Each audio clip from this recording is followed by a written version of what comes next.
দেহের খবর আগে জানতে হয়। দুইটা নদী মারাজাল বাহারাইন পাশাপাশি, মাঝখানে হইল বর্জক, মাঝখানে বর্জক। একটা নদীর পানি আর একটা নদীর পানির সাথে মিশে না, মিশে না। ইহা আমার দেহের মধ্যে। এখানে বলা হয়েছে কালাম হইতে কলমা যে পায়, মতিমুঙ্গার সন্ধান সেথায়। এই কথাটা সাধারণ কোনো কথা না। যারা আল্লাহতে মিশে, আল্লাহতে লয় হয়ে আল্লাহর আগুম নিগুম খবর পায়, এই মতি মুঙ্গাটা তার মধ্যেই জন্মায়। মানুষের কলবের নিম্ন দেশে এক প্রকার তাহিয়াত নামক মতি মুঙ্গা জন্মায়, যা ঢেলে দিলে এরকম পৃথিবীটা ভরে যাবে, এরকম একটা পৃথিবী ভরে যাবে। এখন এমন একজন মানুষ যদি কারো ভাগ্যে জোটে, এই মানুষটা যদি সুহাল একবার একটা পাপী মানুষের দিকেও তাকায়, এই মানুষটা অমূল্য মানুষ হয়ে যায়। আর এরা হইল পীর মুর্শিদ। যদি কখনো দয়া করে ভক্তরে সুনজরে দেখে তাহলেই সম্ভব, তা ব্যতীত ইহা সম্ভব নয়। ইহা খোঁজার জন্য বেশি দূরে যাইতে হবে না, তোমার মুর্শিদের কাছেই আছে। এখন মুর্শিদের সুদৃষ্টি তোমার মাঝে যদি পড়ে, তাহলে এটা তোমার মধ্যেও হয়ে যাবে। এটা গুরু কৃপা ছাড়া সম্ভব না। একটা পশ্চিম একটা পূর্ব আমরা পাই দেখি, কিন্তু আর একটা পূর্ব কোথায়, পশ্চিম কোথায়? এই গানের মধ্যে প্রথম কথাটাই, পিছনে হইল অতীত, অতীত হইল পূর্ব, এটা আমার দেহে, আর পতীত হইল সামনে। যেদিন সূর্য উঠেছে, যেদিন সূর্য উঠেছে সেই দিনটা হইল আমার মাতৃগর্ভের 7 মাস বয়স। ওই দেহটা বেরিয়ে আসছে। চলমান সূর্য যতদিন থাকবে ততদিন বাতেন সরকার থাকবে, থাকবে কিনা? এটা উঠেছে পূবে, এখন আসি সামনের দিকে তাকাইয়া, এটা কখন যেন ডুবে যায়। পিছনে হইল অতীত পূর্ব, আর সামনে হইল পতীত, এটা হইল পশ্চিম। এটাকে বলা হয় দক্ষিণ হস্ত, এটাকে বলা হয় উত্তর হস্ত। তাহলে এই দেহের 4টা দিক যদি নির্ণয় করা যায়, পিছনে পূর্ব, সামনে পশ্চিম, এই পাশ হইল দক্ষিণ, এই পাশ হইল উত্তর। ইহাই মনসুর শাহ বাবা আমাদেরকে বুঝিয়েছেন। এখন পূর্ব যার ভালো, পূর্বে যার ভালো, তার পশ্চিমের চিন্তা নাই। আর পূর্বে যার ভালো নাই, তার পশ্চিমে ভাবনার শেষ নাই, না জানি কি কপালে আছে। এই পর্যন্তই তার গানের আলোচনা, বাহিরের কোনো প্রশ্ন এবার কবির সরকার রাখে নাই। তো একটা বিষয় আমার কাছে আবদার করে, সেখান থেকে কোনো প্রশ্ন করে নাই, আবদার করেছে, সেটা হইল আশুরা, মহরম। ও আচ্ছা আচ্ছা, আপনি তো ভালো একজন শ্রোতা, বড় বিশ্বাস। ওনার কি ওনার পীরে বড় পীর বলছে? এটাই তো তার প্রশ্ন, তাই না? এখন আপনাদের কাছে যদি একটা প্রশ্ন করি আমি, কি বলবেন আপনারা? আচ্ছা, বড় পীর সাহেব উনি কি মাদার জাতলি না? হ্যাঁ, খাজা বাবা মাদার জাতলি, ওয়াজ করুনি পাগল, মাদার জাতলি।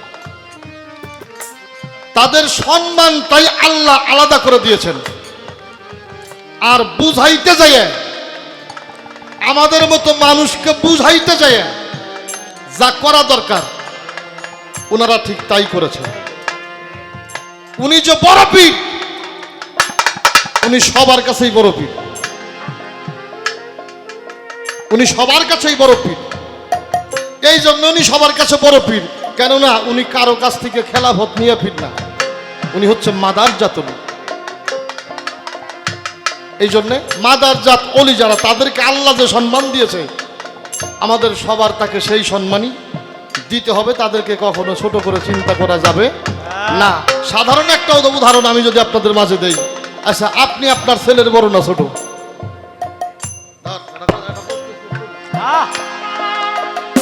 আপনি আপনার ছেলের বড় না ছোট? আপনি আপনার মেয়ের বড় না ছোট? হ্যাঁ, আপনি কারো কাছে ছোট, কারো কাছে বড়। সন্তান আছে 2 জন বা 3 জন। হঠাৎ করে একটা ছেলে সামনে আসছে, তা আমি কইলাম জুবাইর বাবা এইটা কে? জুবাইর বাবা সুন্দর করে বলে দিল, এইটা আমার বড় ছেলে, এইটা আমার বড় ছেলে। আর একটা আছে মেজো। মেজো মানে মাঝামাঝি, আমার সমান সমান প্রায়। তারপরে যেটা আসছে এটা হলো ছোট। কি এরকম পীরদের কাছেও কিছু ভক্ত থাকে, এরকম পীরদের কাছেও কিছু ভক্ত থাকে যারা সব সময় পীরেরাও ওই ভক্তের বড় করে দেখে। আছে কিনা এরকম? আর যেই পীরের কাছে বড় ভক্ত হয় নাই, ওর পীরগিরি ঠিক নাই। কি বাবা, হাজার উদাহরণ দেওয়া যাবে, হাজার উদাহরণ দেওয়া যাবে। এখন একটা বিষয় যদি একটু করে আলোচনা করি, আমার নবীজি মেরাজে গেছে, হ্যাঁ, 70,000 পর্দা, 69,999টা পর্দা উঠাইয়ে দেওয়া হয়েছে, একটা পর্দা বাকি। নবী ডাকাডাকি করে, আল্লাহ কয় ডাইকেন না, আমি সেজদায় পড়ে রয়েছি। আল্লাহ কয় ডাইকেন না, আমি সেজদায় পড়ে আছি। আমার নবী চিৎকার দিয়ে বলেছিল, সকল সেজদাই তোমার তরে, তুমি সেজদা করো কারে? আল্লাহ চিৎকার দিয়ে কয়, দোস্ত আমার সেজদা তোমার চরণের পরে।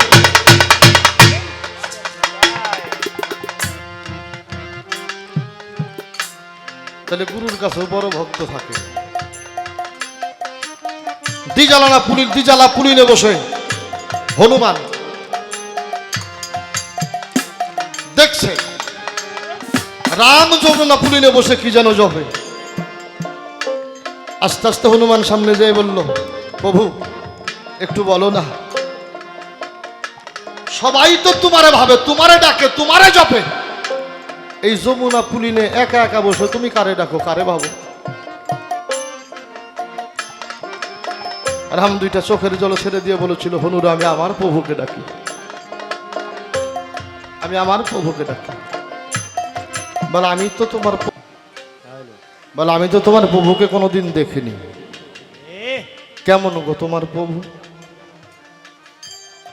বলে দেখবি, বলে যদি দয়া করে দেখাও। রাম বলেছিল সেখানে কেউ যেতে পারে না। আর হনুমান 2টা চোখের জল ছেড়ে দিয়ে বলেছিল, রাম বলল হনু পারে না, এমন কোনো কাজ নেই, একবার বলেই দেখো না। বলে যমুনা পুলিনের নিচে চলে যা, যাই আমার প্রভুকে দেখায়। গেছে যমুনা পুলিনের নিচে, যাই দেখে একটা ঘরের মধ্যে রাম আর সীতার যুগল আকৃতি, আর একটা হনুমান ভক্তি দিয়ে পড়ে আছে।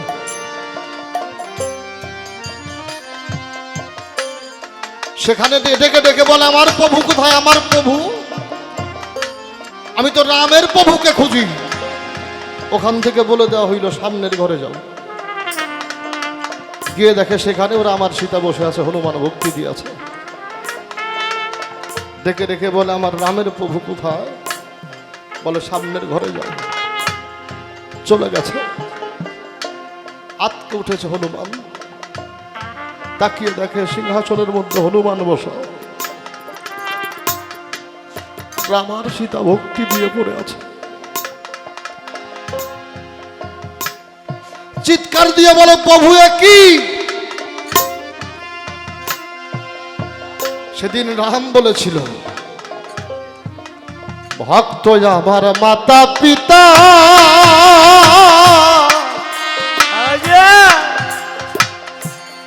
ওরে ভক্ত আমার, ভক্ত আমার গুরু, ভক্ত আমার নাম রে খেছে, আমি বাঞ্ছা কল্পা তরু। ভক্তে ঘাতে প্রেম ডোরে, যদি দূরায় সে দে ঘরে ভক্তের হাতে প্রেমের ডোরে ওরে যদি ঘোরায় সে দে ঘরে ভক্তের হাতে প্রেমের ডোরে ভক্ত যদি ঘোরায় সে দে ঘরে আরে ভক্তের হাতে প্রেম ডোরে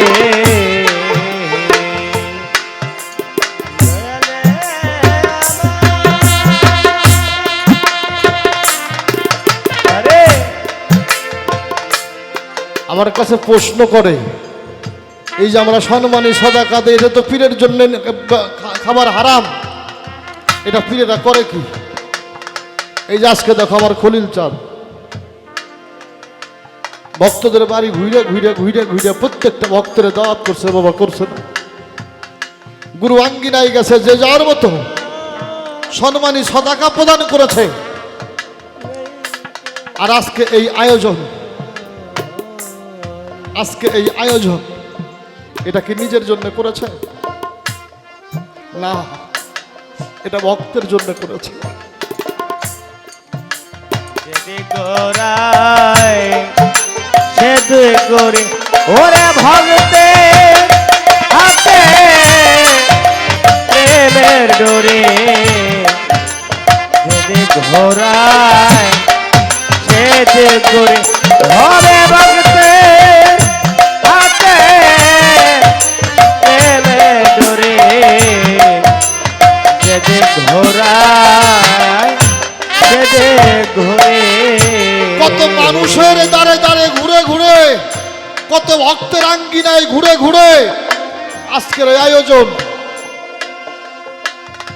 ভক্তেরা বাড়িতে আসবে, ভক্তেরা বাড়িতে আসবে।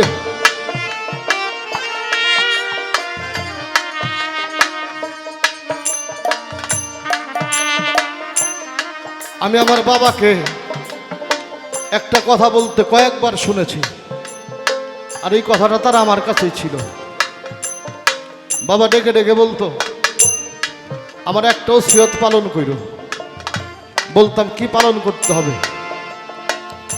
আমাকে এইভাবে বলা হইতো, পানি মাটির দেহ তো, এই দেহটা যে কোনো সময় অসুস্থ হতে পারে।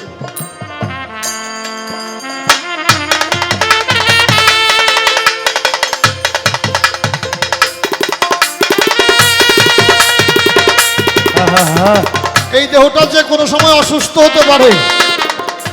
তোমরা আমার ডাক্তারের কাছে নিও না।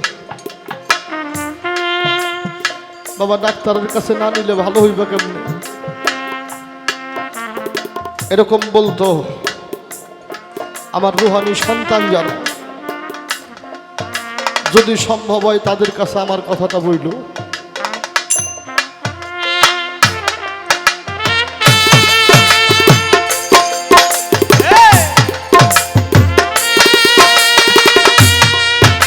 আমার ভক্ত যারা আমার কথাটা তাদের কাছে বইল, ওরা যদি আমার সামনে থাকে আমার বিশ্বাস আমার কোনো রোগ থাকবে না। ওরা যদি সামনে থাকে আমার কোনো রোগ থাকবে না। আমি ওদের দেখতে ভালো হয়ে যাব। দেখেন কত জায়গায় ঘোরা মানুষটা, কত পরিশ্রম করা মানুষটা,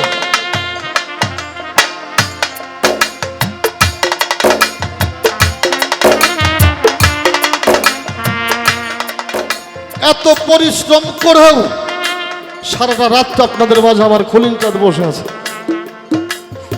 তার সারা বছর ক্লান্তি থাকতে পারে, আজকের এই দিনে তার কোনো ক্লান্তি নেই। কেন নাই জানে? ভক্তরা যে তার অসুখ, ভক্তরাই তার ঔষধ। যখন ভক্ত সামনে আসে তখন দয়ালের দেহে কোনো রোগ থাকে না।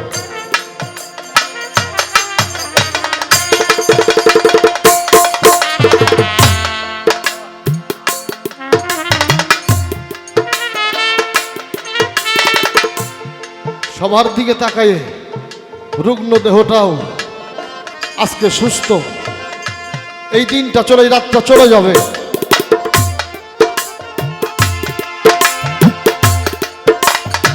এই রাতটা চলে যাবে যখন এক এক করে ভক্তেরা সামনে যায় ভক্তি দিয়ে বলবে বাবা বিদায় দিয়ে দাও।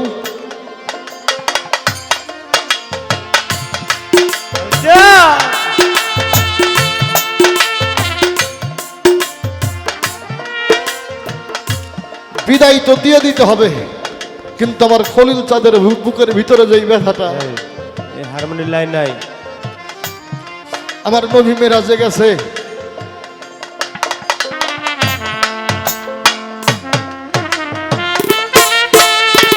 সাতাশ বছর আল্লাহর সাথে কাটাইলো। যখন নবী চলে আসবে তখন আমার আল্লাহ দুইটা চোখের জল ছেড়ে দিয়ে বলেছিল, বন্ধুরে একটা কথা রাখো, একটা কথা রাখো,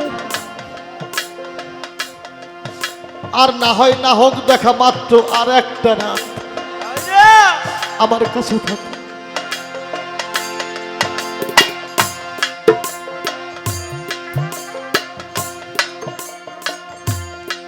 গুরু জানে ভক্তের জ্বালা রে, এই জগতে জন্য জানে না আজকে কার জন্য খলিল চাঁদ পাগল হইছে রে, পাগল হইছে দেওয়ানা। সে জানে তার প্রাণেই জানে, হায় হায় সে জানে তার প্রাণে জানে, নইলে খলিল চাঁদ কাটবে কেন রে, সে জানে তার প্রাণেই জানে। ওরে সে জানে আর কাঁদবে জানে গো, সে জানে আর সাইতো হবে, সে জানে আর কাঁদবে জানে গো, সে জানে আর সায়ো জানে। আশুরা, মহরম, সত্যিকার অর্থে ইমাম হোসাইনের প্রেমিক যারা, তাদের কাছে যদি প্রশ্ন করি আহলে বায়াতকে হত্যা করতে পারে এই ক্ষমতা আল্লাহ কাউরে দিছে কিনা? আছে কারো ক্ষমতা? আহলে বায়াতকে শহীদ করবে এই ক্ষমতা আল্লাহ কাউরে দিছে? এরা কারা? আল্লাহ ডেকে ডেকে তার রসুলকে বলেছে সারা জীবনের রেসালাতের বিনিময়ে আপনি আমার কাছে কিছু চান। আমার রসুল বলছে আমি আমার আহলে বায়াতের মহব্বত চাই, আমি আমার আহলে বায়াতের মহব্বত চাই। আর কাল হাসরের মাঠে সেই মানুষগুলি বেছে বেছে নবী ডেকে ডেকে তার কাছে নেবে যারা আহলে বায়াতের মহব্বত করছে। আর এদেরকে কেউ হত্যা করতে পারে এই কথা যে বিশ্বাস করে ওর ঈমান নাই।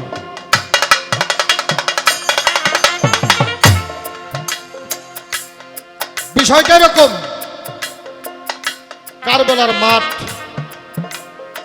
ইমাম হুসাইন শহীদ হবে, এটা ইমাম হুসাইন জানতো না? জানতো কিনা? ৩,৫০০ মানুষ ছিল, ২২,০০০ মানুষ এজিদের দলে, সেখানে ৩,০০০ হাফেজ ছিল, ৩০০ মুফতি ছিল।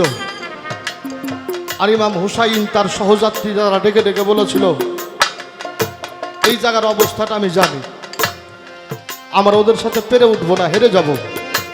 আপনারা যারা আমার সাথে আসছেন যদি পানের ভয় থাকে আপনারা চলে যান, আপনারা চলে যান। কথাটা বলে অঝরে দুইটা চোখের জল ফেলে ইমাম হুসাইন কাঁদে।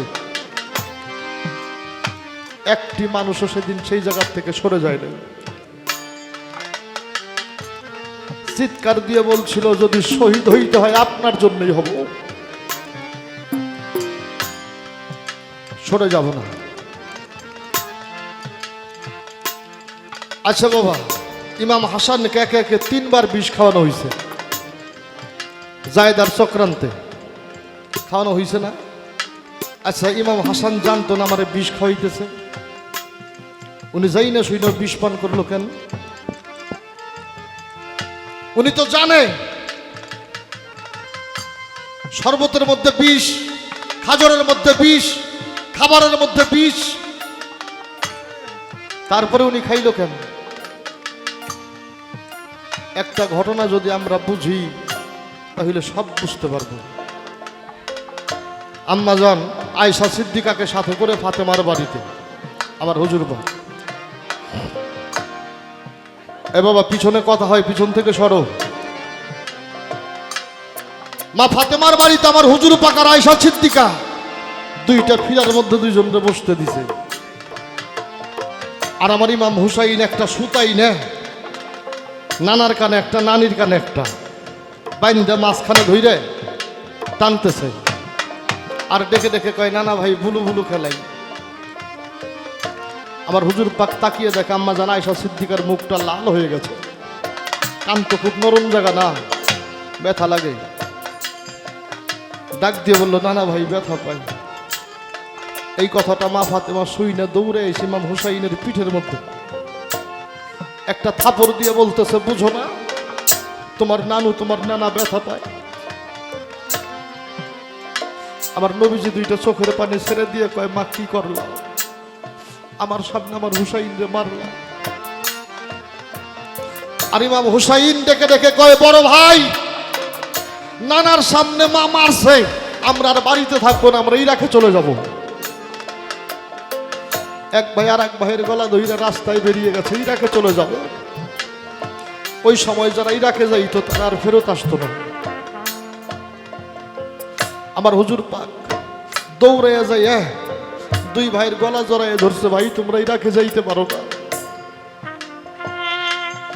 ইমাম হুসাইন বলেছিল, নানা যাবো না, আমি তোমার সাথে একটা খেলা খেলবো, তুমি আমার সাথে এই খেলাটা খেলবে, কথা দাও। আমার হুজুর পাক বলেছিল, খেলবো, তুমি যেই খেলা খেলতে চাও, তারপরেও তোমাকে ইরাকে যাওয়া যাবে না। কি খেলা খেলবা তুমি? ইমাম হুসাইন বলেছিল, এই কথাটা বলতে, এই খেলাটা খেলতে আমার মা আমার বাবা এই দুইজন মানুষকে সামনে থাকতে হবে। যখন চলে গেছে বাড়িতে, ইমাম হুসাইন ডেকে ডেকে কয়, না না তুমি কিন্তু কথা দিছো, তুমি আমার সাথে একটা খেলা খেলবে। বলে হ্যাঁ। বলে তাহলে খেলো। বলে কি খেলা খেলবা? ইমাম হুসাইন বলেছিল, তোমার উম্মতের জন্য আমার যেন রক্ত মাখা মরণ হয়, তোমার উম্মতের মুক্তির জন্য আমার যেন রক্ত মাখা মরণ হয়।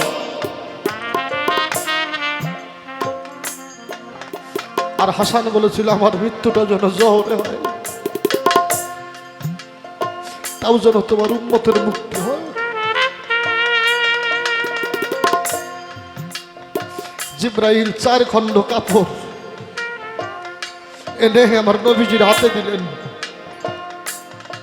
এক টুকরা কাপড় মাওলা আলীর হাতে দিলেন, এক টুকরা কাপড় মা ফাতেমার হাতে দিলেন, হাসানের হাতে এক টুকরা কাপড় দিলেন, নিজের জন্য এক টুকরা কাপড় নিলেন। উনি হুসাইনকে কাপড় দিলেন না। মা ফাতেমা দুইটা চোখের জল ছেড়ে দিয়ে কয়, বাবা জানি এটা কিসের কাপড়? এই কাপড় তো সেই কাপড় যে কাপড় পরিয়ে মানুষকে চির বিদায় দিয়ে দিতে হয়। তোমার জন্য নীলা আলীরে দিলা, আমারে দিলা, আমার হাসানরে দিলা, আমার হুসাইন রে কেন দিলা না? আমার হুজুর পাক দুইটা চোখের জল ছেড়ে দিয়ে বলেছিল, আমার হুসাইনের তো জানাজাই হবে না, আমার হুসাইনের তো জানাজাই হবে না, কাপড় দিয়ে কি করবে?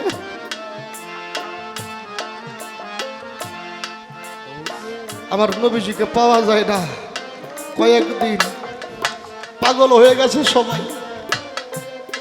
আবু বকর সিদ্দিক মরুভূমি দিয়ে হাঁটে, এক রাখাল আসছে, ডেকে ডেকে বলো, ভাই তুমি কি আমার নবীজিরে দেখছো? রাখাল বলে, আমি উর্দুম্বার রাখাল, আমি তো নবীজিরে চিনি না। তবে আজ 3 দিন হয়ে গেছে একটা মানুষ এই মরুভূমির মধ্যে এসে সেজদা দিয়ে পড়ে আছে। যখন এই মরুভূমির উপরে সেজদা দিয়ে লোকটা পড়ছে, ওই সময় থেকে এই পর্যন্ত কোন উর্দুম বা কোনো খাবার মুখে নেয় না, সবাই তার দিক ঘুরে আছে, কোনো দিকে নড়েও না। এই জন্যই চলে যাচ্ছি, এই উর্দুম্বার যিনি মালিক তার কাছে জিজ্ঞাসা করব কি করব আমরা। আবু বকর বুঝতে পারলো এইটার কেউ না, এইটাই আমার হুজুর পাক। দৌড়ে যাইয়া চিৎকার দিয়ে কইয়া রাসূলুল্লাহ, পাগল হয়ে গেছে সবাই। আলী, ফাতেমা, হাসান, হুসাইন, ওমর, উসমান সকলেই পাগল হয়ে গেছে আমরা, আপনারে পাওয়া যায় না, আপনি একটু সেজদা উঠান। আমার হুজুর পাক সেজদা উঠায় না। ওমর গেছে, উসমান গনি গেছে, মাওলা আলী গেছে, সবাই ডাকে, সেজদা উঠায় না। ফাতেমা কই, বুঝতে পারছি, কেন সেজদা উঠাও না? উম্মতের মুক্তি চাও না?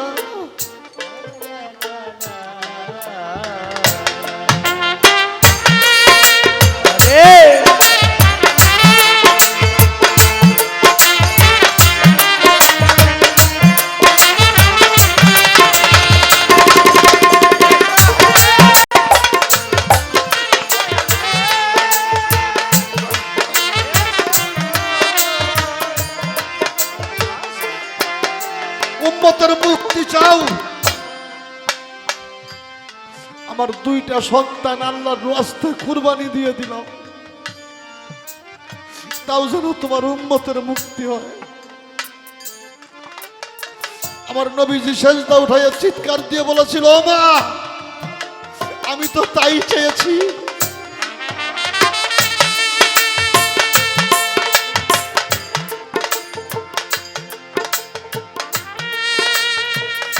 আমি তো আমার উম্মতের মুক্তি চেয়েছি। কারবালার মাঠ, ইমাম হুসাইনকে কতল করা হইল।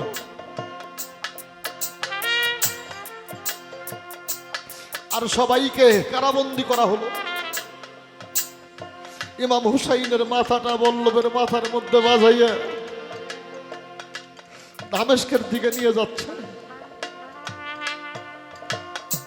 দামেস্কের শহরের কাছাকাছি একটা মেয়ে দৌড়ে আসছে, আইসা বলতেছে, তোমরা কি মদিনার মানুষ? বলে, আমরা মদিনার মানুষ। বলে, তোমরা একটু দাঁড়াও। মেয়েটা দৌড়ে বাড়ির ভিতরে যেয়ে পানি, খাজর, কাপড় এনে তাদেরকে দিতেছে। শহর বানু চিৎকার দিয়ে কয়, মা, আমরা বড় অসহায় রে, আজ কেউ নাই আমাদের। তুই বাকে আমাদের খাইতে দিচ্ছিস, পানি দিচ্ছিস, বস্ত্র দিচ্ছিস। মেয়েটা বলো, মা, আমার একটা পরিচয় আছে, আর আমার এই পরিচয়টা আমি একটা সময় জগৎজননী মা ফাতেমা, আমার মায়ের দাসী ছিলাম। আমার যখন বিবাহ হয়, আমি আমার মাকে বলেছিলাম, আমার একটা কথা বলো, আমি যেন তোমার সেই কথাটা রক্ষা করে চলতে পারি। আর আমার মা ফাতেমা বলেছিল, আমার যদি কোনো কথা তুই রক্ষা করতে চাস, দামেস্কের রাস্তার দিকে তাকিয়ে থাকিস, দেখবি মদিনার একটা কাফেলা আসবে, ওরা বড় অসহায় থাকবে, ওদের কেউ থাকবে না, অনেকের বস্ত্র থাকবে না, ওরা পানি পিপাসু থাকবে, ওরা ক্ষুধার্ত থাকবে। যদি পারিস তুই ওদেরকে কিছু খেতে দিস, পানি দিস, বস্ত্র দিস। ও মা, আমি যখন মায়ের কাছে ছিলাম, আমার মায়ের কোলে দুইটা নূরের পুতুল ছিল, একটা হাসান আর একটা হুসাইন। আমি ওদের কোলে করে কত দুলাইছি। আজ কতদিন হয় আমি ওদেরকে দেখি না। তোমরা কি বলতে পারবো আমার হাসান, আমার হুসাইন কেমন আছে? শহর মানুষ চিৎকার দিয়ে জমিনের মধ্যে পড়ে গেছে। মা, হয়তো তোর চাওয়া আল্লাহ পূরণ করছে। তাকিয়ে দেখ পল্লবের মাথায়, যেই মাথাটা দেখা যায় এইটাই তোর হুসাইন। মেয়েটা চিৎকার দিয়ে জমিনের মধ্যে পড়ে যায়, কয়, মালিক, আমার হুসাইনের সাথে যারা এরকম করলো, তোমার কাছে তার ন্যায্য বিচার চাই। জয়নুল আবেদিন ছিল তাদের সাথে, নিজের চোখে দেখেছে কিভাবে তার বাবারে হত্যা করা হয়, কিভাবে তার উপর দিয়ে ঘোড়া চড়ানো হয়। যখন শহর মানুষ চিৎকার তার কানে গেছে, তখনই তার মনে হয়েছে আমি না সব হারিয়ে ফেলছি, আমার তো কেউ নাই, আমি কার কাছে যাব? ডাক দিয়ে কয়, মালিক জন্মের দিন বুঝলি আল্লাহ বানাইলি মারে রে, আর আমার কেহ নাই, আর আমার কেহ নাই, ওরে আমার কেহ নাই, আমার কেহ নাই, হবে আমার কেহ নাই, আমার কেহ নাই। ওরে আমি কারে ডাকবো আর বাবা কইয়া রে, আমার কপাল পুইরা গেছে রে, আর আমার কেহ নাই, আর আমার কেহ নাই রে। ওরে আমার কেহ নাই, আমার কেহ নাই, হবে আমার কেহ নাই, আমার কেহ নাই। এই জগতে যাদের ঘরে আছে বাবাই ওরা কলে বৈশা থাকে রে, আর আমার কেহ নাই, আর আমার কেহ নাই রে। ওরে আমার কেহ নাই, আমার কেহ নাই, হবে আমার কেহ নাই, আমার কেহ নাই।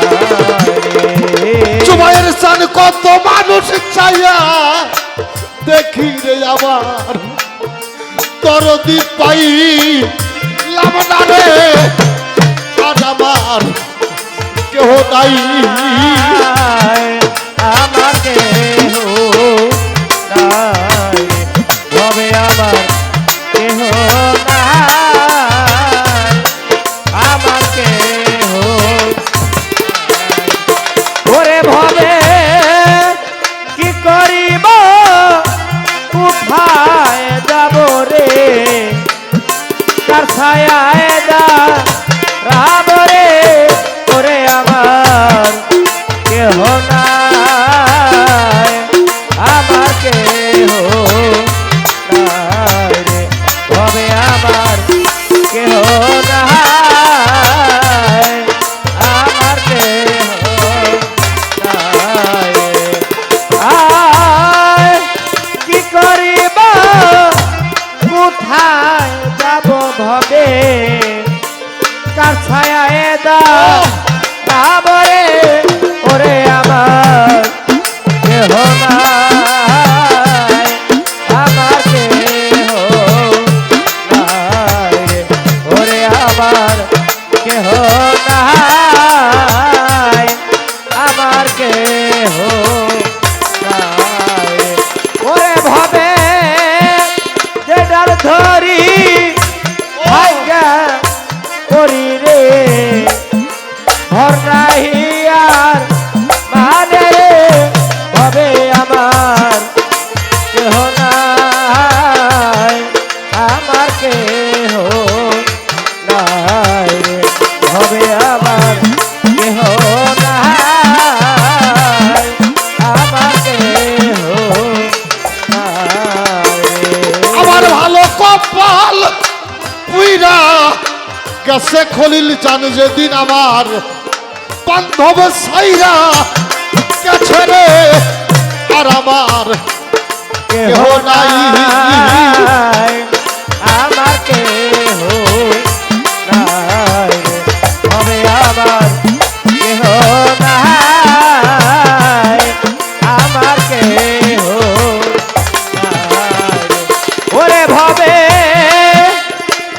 কপাল পুইরা হইল রে কলিজা হায়া কারো রে হবে আমার কেহ নাই আমার কেহ নাই রে ওরে আমার কেহ নাই আমার কেহ নাই রে ওরে আমার যেই দিকে চাই সেই দিক আন্ধার রে আমার সিরাজুল চান্নবি ওহনে রে তুই বিনে আর কেহ নাই আমার দেহ নাই রে ওরে আমার কেহ নাই আমার কেহ নাই রে ওরে ভবে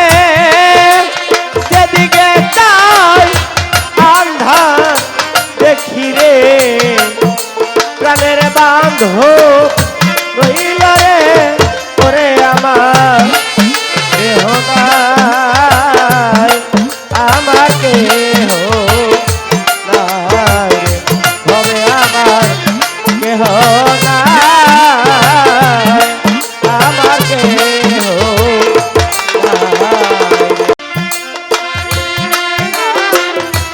আল্লাহ দেখি রে গলে ভো রাইলা রে ওরে আমার কেহ নাই আমার কেহ নাই রে হবে আমার কেহ নাই আমার কেহ নাই রে আমার পাগল যে আমারে করবে আদর যে আমারে করবে আদর আমি তারে যাই আর কোথায় পাই কার কাছে যাই আরে পান জোড়াই আমার এমন বান্ধব আর হবে নাই কার কাছে যাই আরে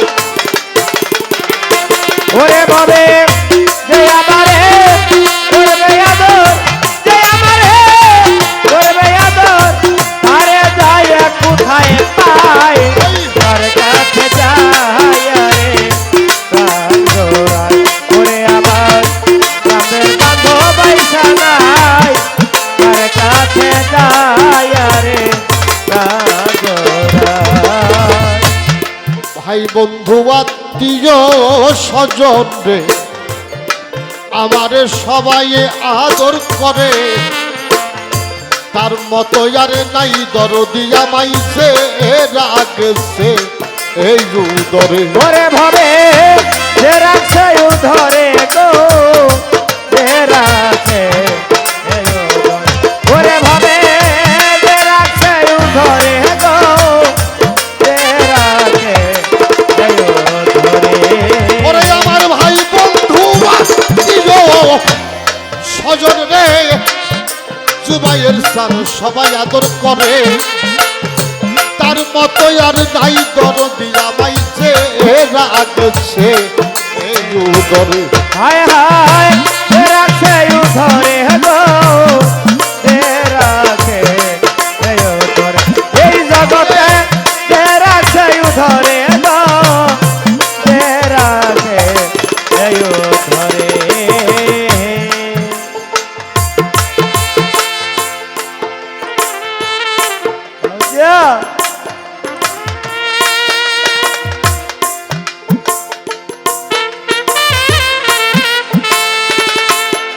ওরে আমি তারপরেও ভাবিলাম রে জানে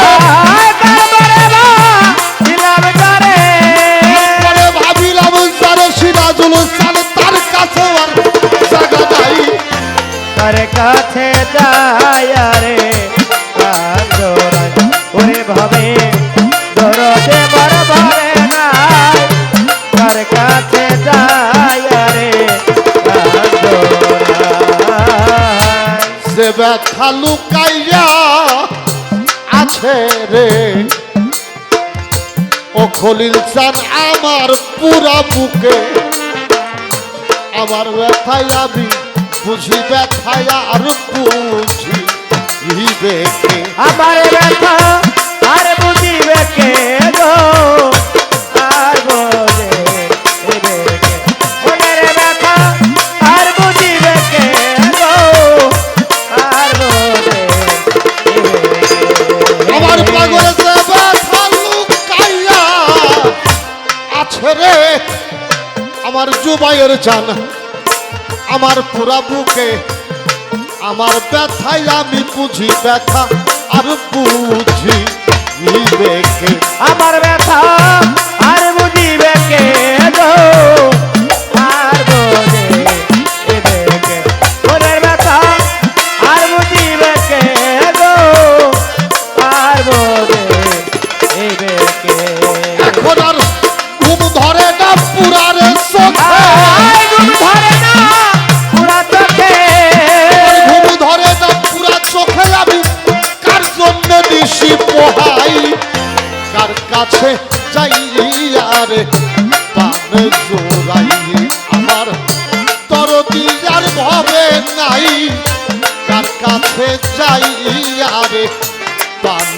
জোড়াই ওরে ভবে যে আমারে করবে আদর যে আমারে করবে আদর তার দয়া কোথায় পায় তার কাছে যায় রে আদরায় ওরে ভবে কেমন বান্ধব বলে নাই তার কাছে যায় রে আদরায় আমার এই ব্যথা আর অবসান রে খলিল সানার ঘটবে না জীবনে কার জন্যে যে এত ব্যথা সইছে রহমানে এত ব্যথা সইছে রহমানে গো সইছে রহমানে এত ব্যথা সইছে রহমানে গো সইছে রহমানে আমার পাগল আমার এই ব্যথা বসান রে ও সিরাজুল চান আর ঘটবে না জীবনে কার জন্যে যে এত ব্যথা সইছে রহমানে এত ব্যথা সইছে রহমানে গো সইছে রহমানে এত ব্যথা সইছে রহমানে গো সইছে রহমানে এই ভাবনা রাত্র দিনে এই ভাবনা রাত্র দিনে এই ভাবনা সদাই মনে আমি কখন যেন মইরা যাই কার কাছে যাই আরে পান জোড়াই আমার দরদি আর ভবে নাই কার কাছে যাই আরে পান ওরে জোড়াই বলে সে আমারে করবে আদর সে আমারে করবে আদর তারে দয়া কোথায় পায় তার কাছে যায় রে সাদরায় ওরে আমার দরদে বরবাইসা নাই তার কাছে যায় রে সাদরায় সে আমারে করবে আদর আয় যে আমারে করবে আদর যে আমারে করবে আদর তারে দয়া কোথায় পায় তার কাছে যায় রে আদরায় ওরে আমার দরদে বর ভবে নাই তার কাছে যায় রে আদরায় যে আমারে করবে আদর যে আমারে করবে আদর আমি তারে যাইয়া আর কোথায় পাই আর কাছে যাইয়া রে পাবি জোড়াই আমার দরদি আমার সিরাজুল সান আমার আনসার যে আমারে করবে আদর যে আমারে করবে আদর তার যাই যাই আর কোথায় পাই কার কাছে যাই আরে পাবে জোড়াই আমার দরদি আর ভাবে নাই কার কাছে যাই আর পাগল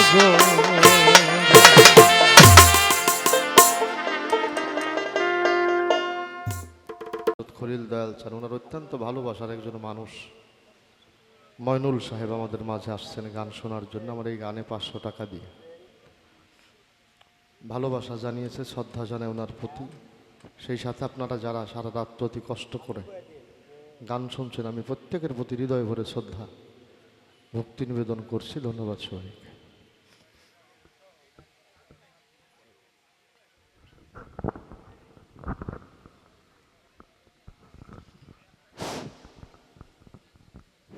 উপস্থিত সুধীবৃন্দ,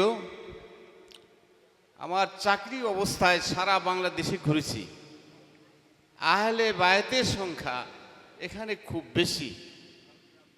বেশি এখানে আহলে বায়াতের সংখ্যা। তাই আল্লাহ যেন আরও বেশি বেশি করতে পারে। আমি সিরাজুল সিদ্দিকী সাহেবের বড় সন্তান হিসাবে আবার আমার রুহানি ভাই খলিল ভাই, আমার আব্বার রুহানি সন্তান খলিল ভাই এসেছেন। এই ভাইকে আপনাদের কাছে এই ধর্ম প্রচার করার জন্য, ইসলাম প্রচার করার জন্য রেখে গেলাম, যেন আপনারা দোয়া করেন সারা বাংলাদেশে এই ধরনের করতে পারে, প্রচার করতে পারে। আপনারা সবাই দোয়া করবেন তার জন্য।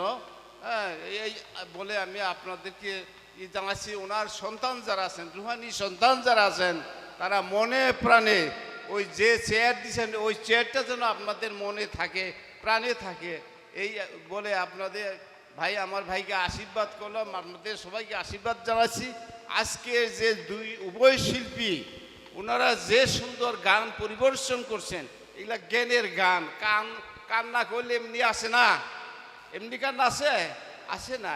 এগুলা সত্য ঘটনা উল্লেখ করছেন, বুঝছেন? এই জন্য উভয় শিল্পীকে ধন্যবাদ জানাচ্ছি। আর আমার ভাইকে আপনারা দেখে রাখেন যেন এই এলাকায় এবং সারা বাংলাদেশে যেন ইসলাম প্রচার করতে পারে। সবাইকে ধন্যবাদ। আপনাদের অন্য এই দরবারে যারা অক্লান্ত পরিশ্রম, আমি আমার জুবাইর বাবার কাছ থেকে শুনেছি, আমার হালিম ভাই, তার অক্লান্ত পরিশ্রম আজকের আয়োজন। আমার এই গানে 500 টাকা দিয়ে ভালোবাসা জানিয়েছে, শ্রদ্ধা জানাই তার প্রতি। পাশাপাশি আপনারা যারা সারা রাত্র